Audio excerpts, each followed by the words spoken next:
You are listening to Influencers from the Conference Board. Hello, my name is JP Kuehlwein, principal at Uber Brands, and I'm the leader here at the Marketing Institute at the Conference Board. Welcome to this special edition of the Influencers podcast. I hope you and yours are healthy and safe in these challenging times. And yes, we will talk today about the coronavirus and about its impact on marketing and branding. We call this new series the Brand Building and Communication in the COVID-19 Crisis series. And I will be talking in this first edition with Martin Karaffa, also known as Marty, who's an associate partner at Hofstede Insights, a consumer and organizational consultancy worldwide. Martin specializes in the brand side of things, a brand and their organization, as well as brands and consumers. He focuses on how to make global brands meet the cultural challenges, how to empower the teams that build these brands, and how to match the brands and the team's values with the cultures. Already complex, but interesting in regular times, and in these times of crisis, even more relevant. Marty has done some interesting research looking at COVID-19 crisis and how it seems to affect different cultures and personalities differently. And then also what marketers should do, or at least consider in these times of crisis as they're looking at the people consuming their products as well as themselves as an organization. First of all, quickly, Martin, thanks a lot for making time. I know it's frantic. I think even technically here we had some hiccups, but you made it. Thanks a lot for that. Oh, absolute pleasure, JP. Absolute pleasure. Now, Marty is no theoretician. I think I just invented that word. When it comes to brands, he actually has hands-on 25-year plus experience, particularly in the ad industry. He's worked with customers like Diageo, Daimler Benz, Citi Financial, Johnson & Johnson, KitKat, Kellogg, Listerine, you know it. And yes, Purell, that brand that particularly Americans among us have gotten to love or at least search for in their supermarkets. Before we get into it, Marty, again, thanks for being here. You're joining us from my hometown of Munich, but you're from the US, is that correct?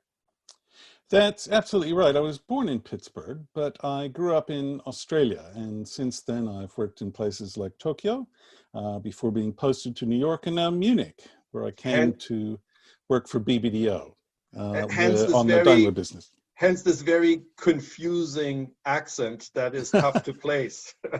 Yes, it doesn't really matter. Wherever I go, I'm surely not from there. Very good, very good. Which makes you a keen observer, I found, because I read an interesting article that you posted on LinkedIn, in which you compare kind of how you experience the crisis right now in Munich, Germany, and then compare it to what you hear and know it would be like in places like the US or maybe Japan. Can you tell us a little bit, how do, in your experience, cultural differences impact the behaviors, not only of the governments, but also of the shoppers, for example, which is all over the news right now? Yeah, what I'd like to do, JP, is start with places like the United States and Australia.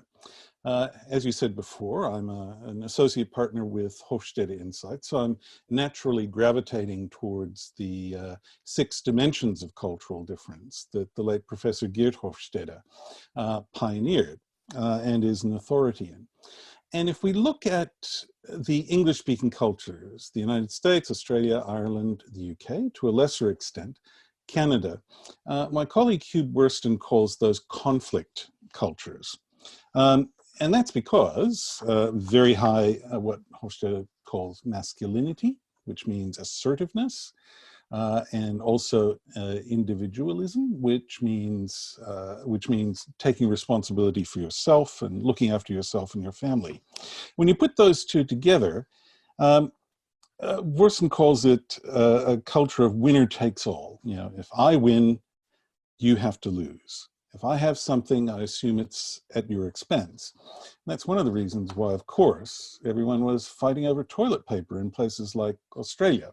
Because, you know, if you see an empty shelf and you see somebody with toilet paper, one, you know, just as a consumer or as a citizen in that culture, you assume that you've got to, if you get the next one, it's going to be because somebody else does without. And that's very, very, you know, that sort of assertiveness combined with low uncertainty avoidance. Uncertainty avoidance has to do with how people in cultures assess risk. And in contest cultures, we have very low uncertainty avoidance. That is, we don't bother to calculate the risk. And again, China, it's interesting, has the same cultural characteristic, tend to not calculate risks and to bet on the upside benefit, you know, the positive side of risk, you know, what you're going to get, rather than assessing the downside, you know, the downside consequences. And so you can see between the United States and China, there was the same behavior that, you know, for a long time you bet on a positive consequence. So you would expect that maybe in Japan, the shelves would not be empty as far as toilet paper is concerned, or that maybe Japanese investors would not already be looking for investment opportunities in these times of crisis? Well, toilet paper in Japan is a very interesting, exceptional thing.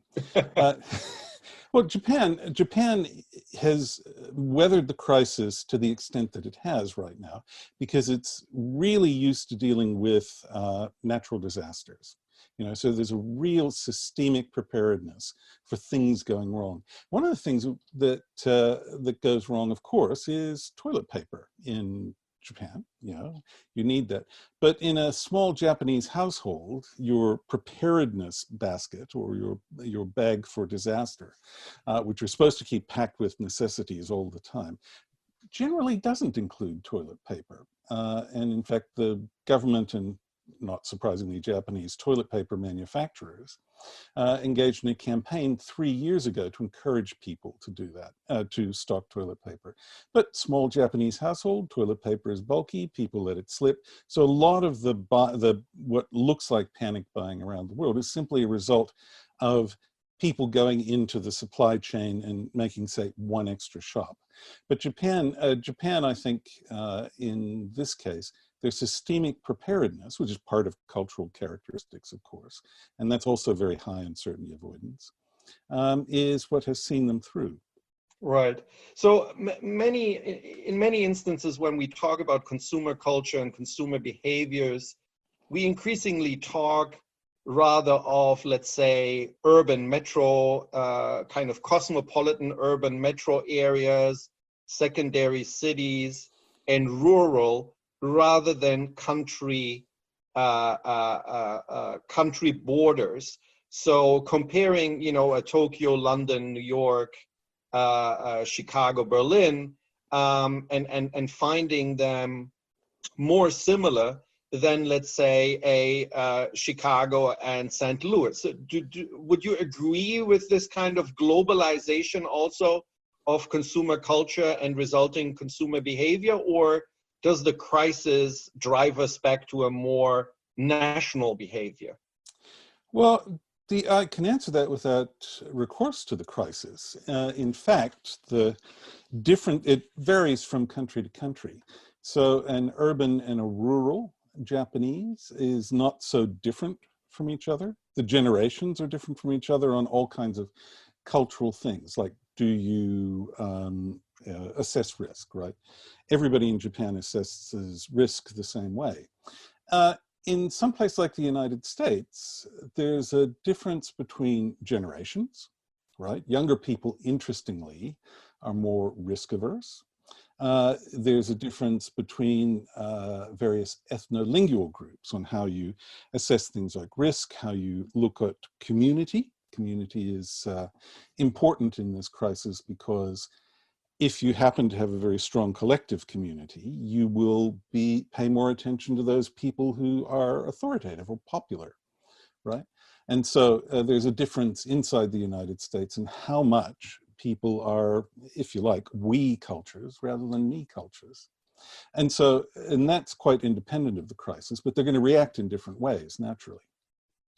So as usual, we come to the conclusion that it's no such thing as one consumer, but that a brand should be very aware of the different segments and the people who might align more or less with their own beliefs and behaviors as a brand. Is that correct? Yes, yes. I mean, there are differences in national culture, and they do often play a bigger role than the differences, say, between generations. But in general, we found that cultural differences are not, it's been tempting to say that mass media in the first instance and digital, the digital world, the digital revolution, will turn us into a global village, but exactly the opposite has happened in the digital age.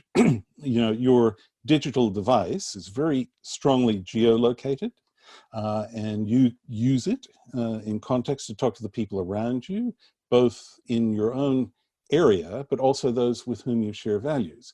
So the digital world has actually amplified cultural differences. All right.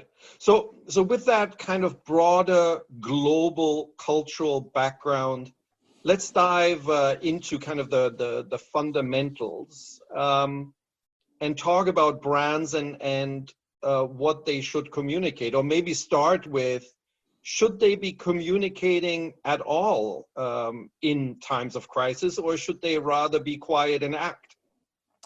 Well, let's start first off. In our discussion here, let's assume that if you're managing a brand or a company, that you've done the first things correct. Before you even think about communicating, get the basics right. And most people, the research which has been done since the advent of the COVID virus, consumers agree that your first responsibility is to your employees. Secure your workplace and indeed try to secure their livelihood if you can. Pay your taxes, and where you can make a difference, you're expected to contribute, right? If the general population is making a sacrifice, of course, the consumer in the general population is going to expect a company to do the same. So let's assume that you've done all of that, right? That anybody who's the shepherd of a company has done that. Should you communicate? Well, there's also been some research done on that. Kantar and Asymmetrics have just released studies that show, by all means, consumers expect brands to talk. They don't expect them to go silent. And it's very important to say, they also expect that brands are going to talk about COVID-19 because it is actually something that concerns people. They'll accept that profit, it's okay for you to make a profit, but profiteering is the thing that you shouldn't the thing that you shouldn't do. But also the way you communicate can give the impression of profiteering. So if you're a brand like a telco or streaming service or online retail, which is actually going to have make a windfall out of the situation, that's where you have to, those companies in particular have to be very careful to show that they're, playing an honest hand in this. Right. And just for perspective, I've read that Zoom, which coincidentally we're using to record this podcast right now, is now worth more at the New York Stock Exchange or the New York markets, I should say. I think it's on NASDAQ, than the likes of Delta and American and other airlines combined. So definitely it is benefiting, at least in terms of perceived shareholder value right now. Now, there are many other companies that have nothing directly to do with this crisis at all, but they want to say that they're also doing good things. What should they do if they're not telcos, or they're not delivering food to home, or they're not in the pharmaceutical industry? Yeah. Well, one of the things you can do is you can make an announcement once about what you are doing, right? And you do that, and you do it seriously. That's been proven to be the best received message. One of the things you shouldn't do is congratulate yourself on doing the bare minimum that you're expected to do. from a responsible employer, in the second week of the crisis here in Germany, I got lots and lots and lots of emails from creative agencies that boasted that they were now working from home and everyone was terribly productive. And, one knowledge company boasted that instead of having 5 offices, they now had hundreds of offices at the homes of all of their employees. And that kind of, trying to make lemonade out of lemons approach, if you're Right. a little too upbeat, you're definitely going to turn people off. There's no question about that. Now contrast, say, Patagonia. Right. I was just going to say, Patagonia, I'm a customer and I received an email excusing that delivery will be late. And then when you go on the website, Patagonia, there is a COVID-19 message that you can click if you so choose to, where it basically says, we've closed down operations to keep everyone healthy and we're trying to figure out how to operate under these times. So would you say that's the preferred way to approach it for a company that is not in the middle of the scene, if you like? Well, Patagonia is an interesting case because they, I'm sure, ask themselves, is our brand really relevant to the message, right? So what they did was they told you something relevant about what they're doing because you're a customer. They said, well, we don't know that we're going to be able to deliver. Perfectly acceptable message. But as far as further messages that say, yes, we feel your pain, or we're with you in this difficult time. If there's not something substantial behind it, if it's not relevant to what your company or brand does, and you're not you're not telling the consumer about what you're actually doing, then it rings very, very hollow. The key here, of course, is relevance. Is the brand relevant to Patagonia's message? It was relevant to the message that they sent, but not relevant to things like health warnings, which they had a link to official government health warnings. Right.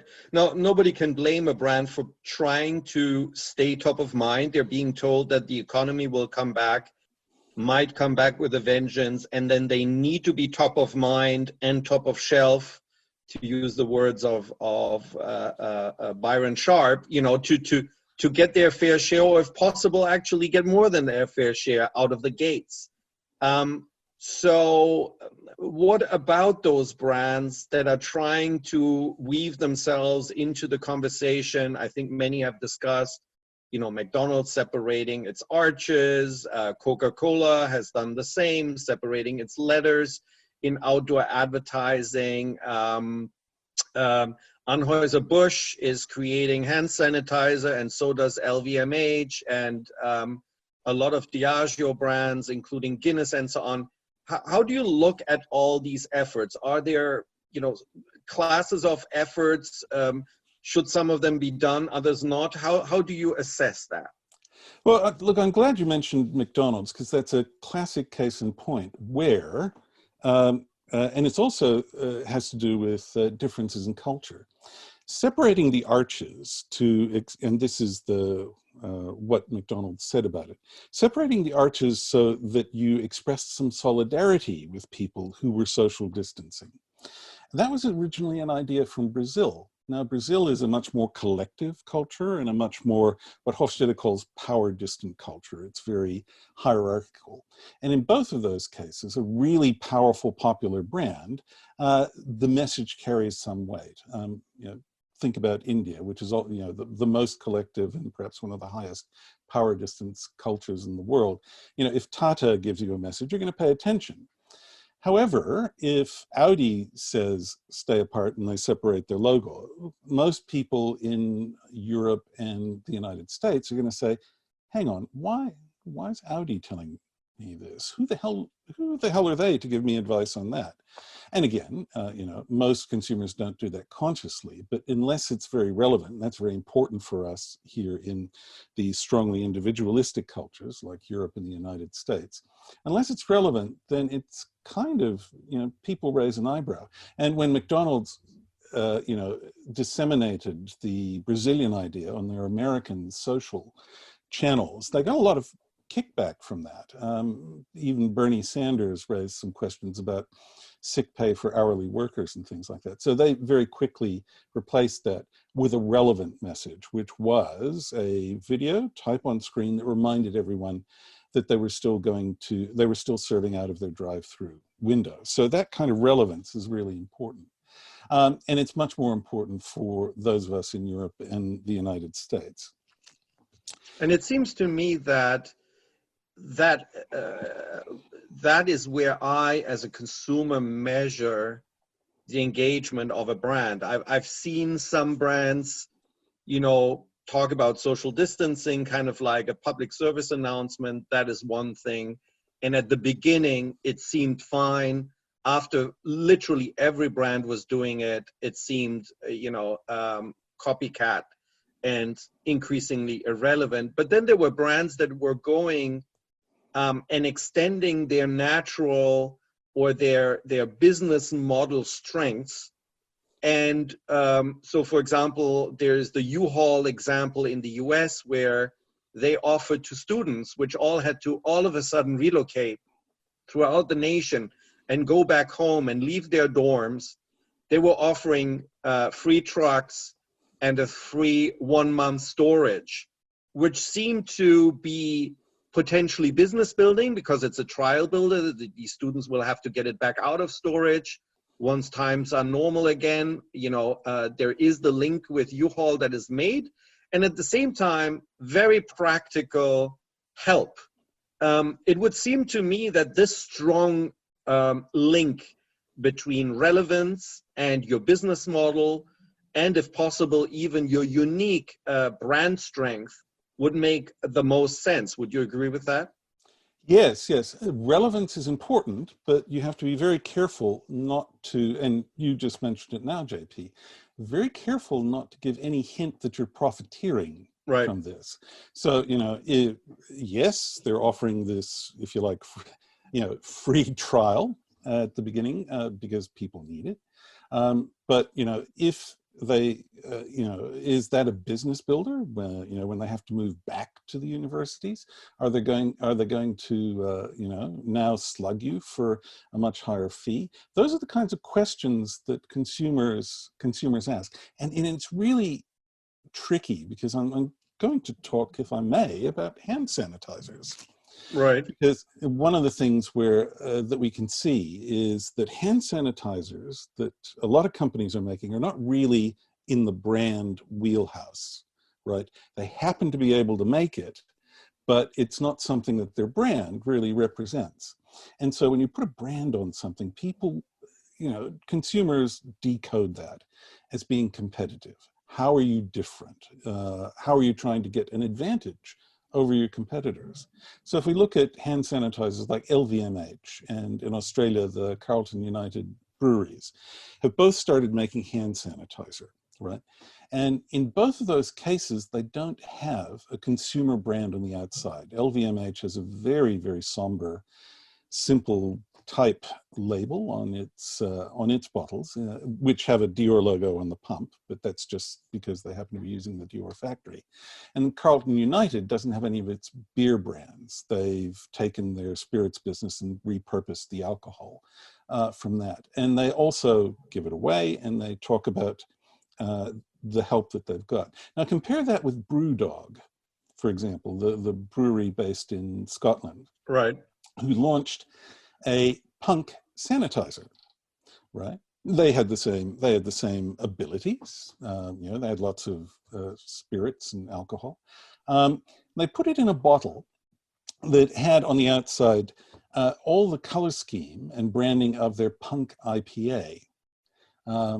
It even had messages, the same messages on the bottom, which they have on the beer, that proudly standing for better beer is what they had on their hand sanitizer, and also how the brand was fiercely defiant and stood independent and things like that. Two inappropriate messages. Being fiercely defiant is not something you want to do in the middle of this crisis. But also, it actually ended up looking like it was a line extension for their beer. Of course, they're proud of their beer. They want to wear it as a badge of pride. But it convinced a lot of consumers that they were actually selling it with the message that they were, of course, profiteering from it. Right. I want to get to the smaller brands, the brands that might, even in normal times, not have the big ad budgets like these breweries might have, and might be in a category that they themselves consider not very glamorous and worthy of attention.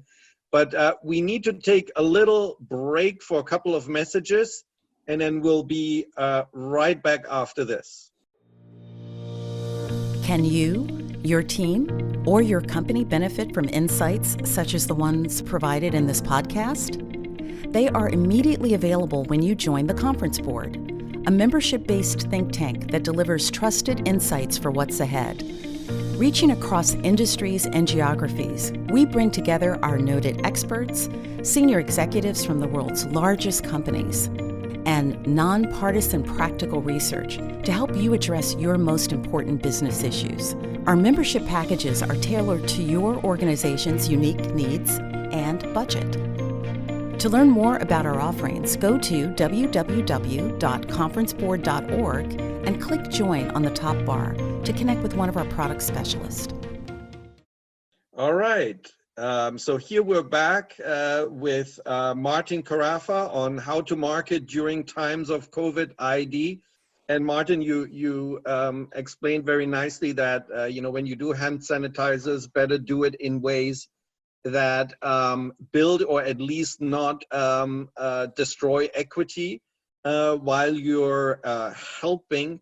Now, a lot of brands or people who will listen to this will say, well, my brand really is not in the game at all on this. Let's say I have cat litter. The usual candidate, by the way, which is toilet paper, is in this particular case apparently very relevant. But let's take a brand like cat litter or motor oil.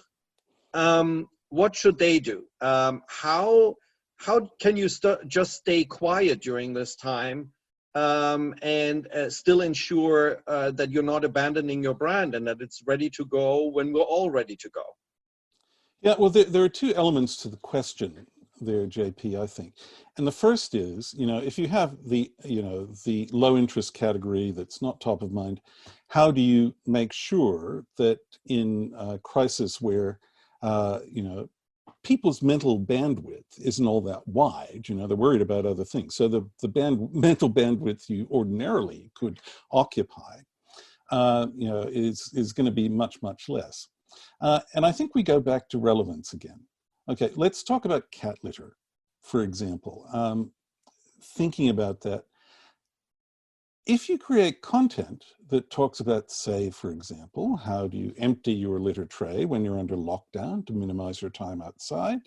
What's the care, what's the safe, how do you keep yourself safe when you're inside with cat litter? That bit of instruction is great, but there's also emotional content. And this is where, we start to look at the impressions that you make that are going to last throughout beyond the crisis. Emotional content about what the fantastic role that pets play when people are socially isolated, and how they contribute to mental health for people who are locked in and shut in, particularly those people who are most vulnerable, like older citizens. That kind of content, if you look at how you can help, how does your brand actually help? I would challenge any brand who says, oh yeah, well, our product category is so far out of left field that we couldn't possibly talk about anything. I'd challenge you on that. Motor oil, for example.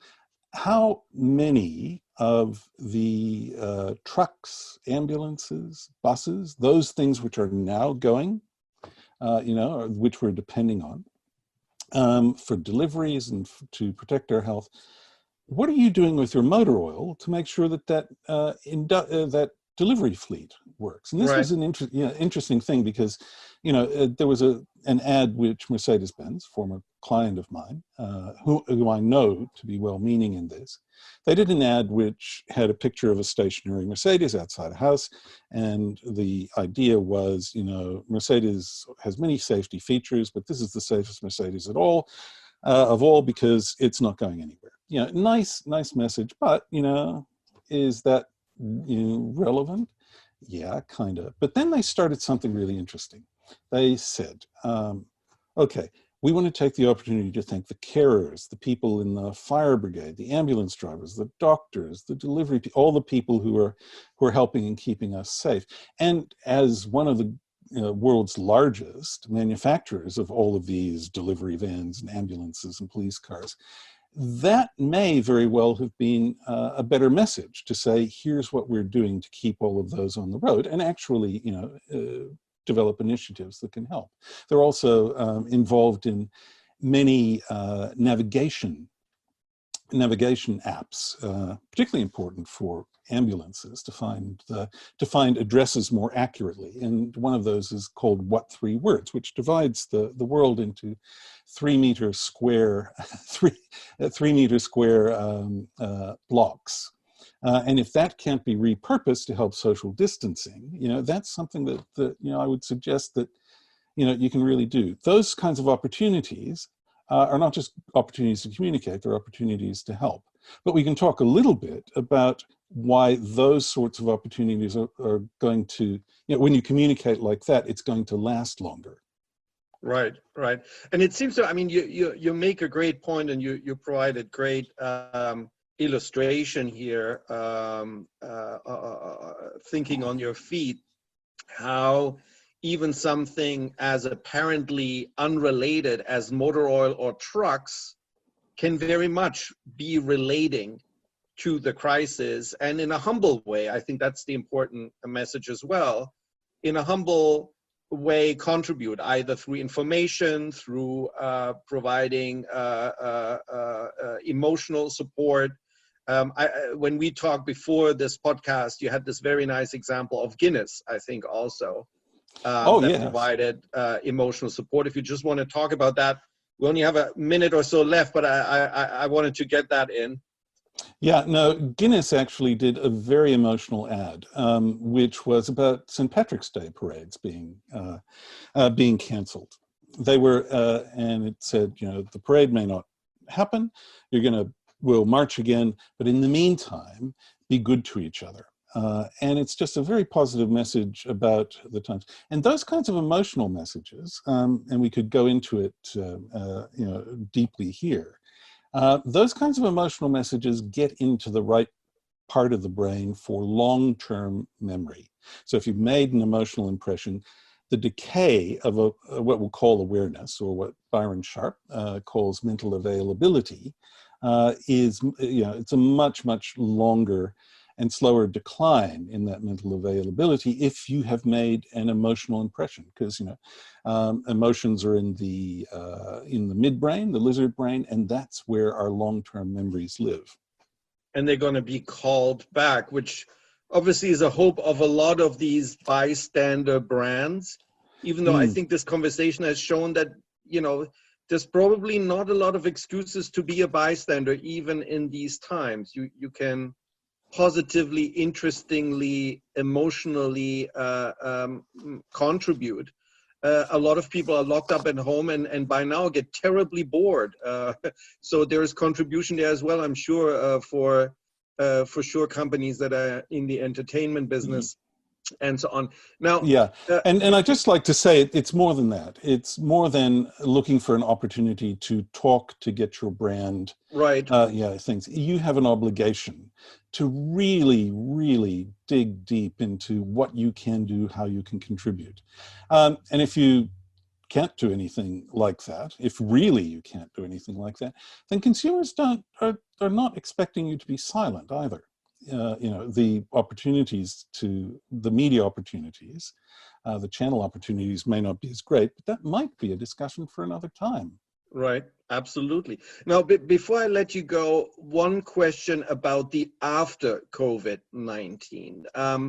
a lot of discussion around if behaviors that have changed, such as, getting a lot of things delivered at home, eating out no more, learning remotely. I'm giving all my classes at Columbia and NYU via remote teaching.